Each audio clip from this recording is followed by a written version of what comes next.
రాష్ట్రంలో చాలా చోట్ల పొలాలకు నీళ్లు రావటం లేదన్నారు జస్టిస్ చంద్రకుమార్. ఈ నేపథ్యంలో రాష్ట్ర ప్రభుత్వం వెంటనే నీళ్లు విడుదల చేయాలని డిమాండ్ చేశారు. రైతు ఆత్మహత్యలపై సర్కారు ఆలోచించాలని కోరారు. ఆత్మహత్యలు చేసుకున్న రైతుల కుటుంబాలకు 10 లక్షల పరిహారం అందివ్వాలన్నారు. రైతుల భూములు లాక్కునే ముందు ఆలోచించాలని సూచించారు. రైతుల నుంచి భూమి సేకరించాల్సి వస్తే భూమి ఇవ్వటంతో పాటు కుటుంబంలో ఒకరికి ఉద్యోగం ఇవ్వాలన్నారు. కేంద్ర రాష్ట్ర ప్రభుత్వాలు రైతు సమస్యలపై దృష్టి సారించాలని జస్టిస్ చంద్రకుమార్ హితవు పలికారు. హైదరాబాద్లోని సుందరయ్య విజ్ఞాన కేంద్రంలో తెలంగాణ రైతు సంక్షేమ సమితి నిర్వహించిన సమావేశంలో జస్టిస్ చంద్రకుమార్ ముఖ్య అతిథిగా పాల్గొన్నారు.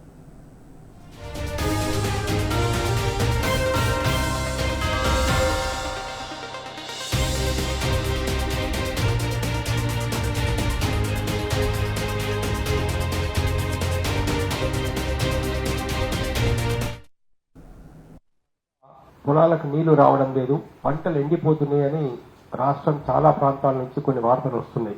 కొన్ని చోట్ల ఏంటంటే కాలువల్లో నీళ్లు రావడం లేదు, వాటికి ప్రాజెక్ట్ నుంచి కూడా నీళ్లు వదలడం లేదు అనేది కొన్ని చోట్ల చెప్తున్నారు.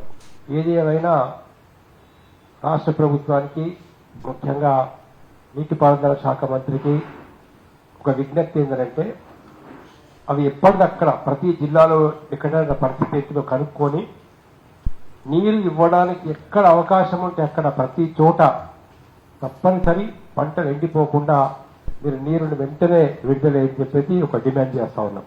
అనేక చోట్ల అనేక కారణాలతో రైతుల ఆత్మహత్య పరంపర కొనసాగుతున్నది. దాదాపు ప్రతి వారం పేపర్లో ఏదో ఒక చోట రైతులు ఆత్మహత్య చేసుకున్నారని చెప్పేసి తెలుస్తున్నది. ఈ విషయంలో రాష్ట్ర ప్రభుత్వం చేయాల్సింది 2 పనులు ఉన్నాయి. గ్రామాన కూడా సమావేశాలు పెట్టి రైతుల కష్టాలు ఏంటో తెలుసుకొని ఆత్మహత్య పరిష్కారం కాదు అనేటటువంటి విషయాన్ని వాళ్ళు పెద్ద ఎత్తున ప్రచారం చేస్తే బాగుంటుంది. అలాంటి కుటుంబాలను గుర్తించి వాళ్లకు ప్రభుత్వం నుంచి గాని బ్యాంకుల నుంచి గాని ఏ సహకారం అందించాలో అలాంటి సహకారం అందించాలని కోరుతా ఉన్నాం. కనీసం ఒక 10 లక్షల రూపాయలు ప్రభుత్వం ఇవ్వాలని చెప్పేసి కోరుతా ఉన్నాం. ఆ విధంగా జీవనం సవరించాలని కూడా గవర్నమెంట్ కోరుతున్నాం. భూమి అనేది ఏ రైతు కన్నా జీవనాధారం. ఇవాళ అనేక కారణాల చేత ప్రభుత్వం భూములు తీసుకుంటున్నది. ఫార్మాసిటీ కంపెనీల కోసము, మిగతా కంపెనీల కోసం కూడా భూములు తీసుకుంటున్నారు. ఆ కుటుంబం రోడ్డు మీద పడే అవకాశం ఉన్నది.